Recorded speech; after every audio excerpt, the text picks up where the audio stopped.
A one-day stakeholder consultative workshop on the draft bill for the establishment of a national anti-doping agency in Ghana has been held in Accra. The head of policy monitoring and evaluation at the Ministry of Youth and Sport, Alhaji Saani Adams, said the Ministry of Youth and Sports has a zero tolerance for cheating.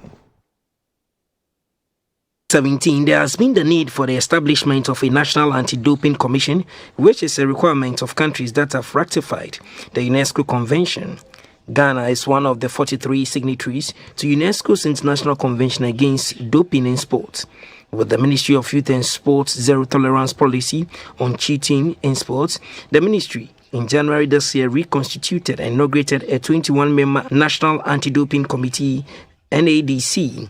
The committee was to ensure that Ghanaian athletes compete fairly locally and internationally by policing the use of banned substances. In a bid to get a national anti-doping agency established by law, the Ministry of Youth and Sport, in collaboration with the Anti-Doping Secretariat and Anti-Doping Committee of Ghana, has organized a one-day stakeholders consultative workshop on the draft bill for the establishment of a national anti-doping agency. The Chief Director at the Ministry of Youth and Sports, Alhaji Saani Adams, told the more than 200 participants converged on the Men's Vic Hotel Conference Room in Accra to deliberate on the draft bill that the ministry frowns on doping as it makes sports competition unfair.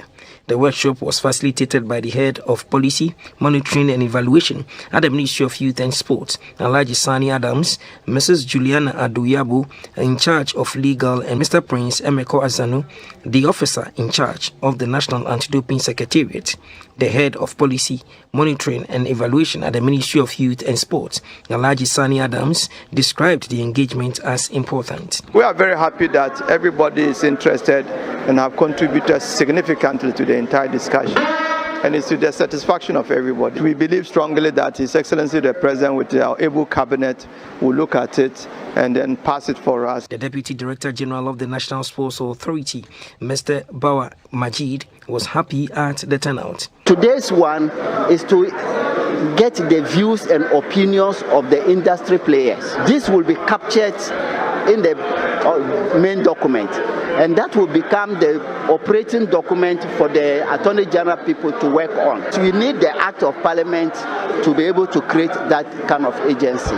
It is the hope of the stakeholders that the anti-doping bill, when passed into law, will not only stop unfair competition in sports, but will also make Ghanaian athletes meet the international standards set by the World Anti-Doping Agency, WADA.